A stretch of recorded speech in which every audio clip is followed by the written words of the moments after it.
ఏపీలో జరిగిన అసెంబ్లీ ఎన్నికల్లో వైసీపీ ఘోర పరాజయాన్ని మూటగట్టుకుంది. కేవలం 11 స్థానాలకే పరిమితం కావడంతో ప్రతిపక్ష హోదా కూడా దక్కలేదు. అయితే వైసీపీ కాంగ్రెస్ పార్టీలో చేరుతుందనే వార్తలు అప్పట్లో వినిపించాయి. ఈ క్రమంలో ఏపీ కాంగ్రెస్ అధ్యక్షురాలు షర్మిల తాజాగా కీలక వ్యాఖ్యలు చేశారు. కాంగ్రెస్ పార్టీలో వైసీపీ విలీనానికి సంబంధించి ఆమె మాట్లాడారు.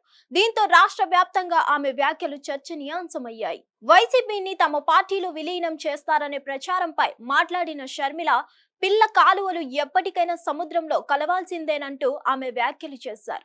ఒకవేళ వారు కలుస్తామని అంటే ఖచ్చితంగా స్వాగతిస్తామంటూ ఆమె పేర్కొన్నారు. వైసీపీ చీఫ్ తో కాంగ్రెస్ చర్చలు జరిపిందనే ప్రచారం అబద్ధమంటూ షర్మిల అన్నారు. ఏపీలో జగన్ తిరిగి అధికారంలోకి రావద్దంటూ ఆమె జోస్యం చెప్పారు. విశాఖ ఎమ్మెల్సీ సీటుతో పండుగ చేసుకోమంటూ ఆమె జగన్ కు సెటైర్ వేశారు. ఇండియా కూటమిలో వైసీపీ చేరుతుందన్న వార్తలను ఖండించిన షర్మిల, వైసీపీ కాంగ్రెస్ లో విలీనం అవుతుందని పరోక్షంగా వ్యాఖ్యానించడం పలు సందేహాలకు దారితీస్తుంది.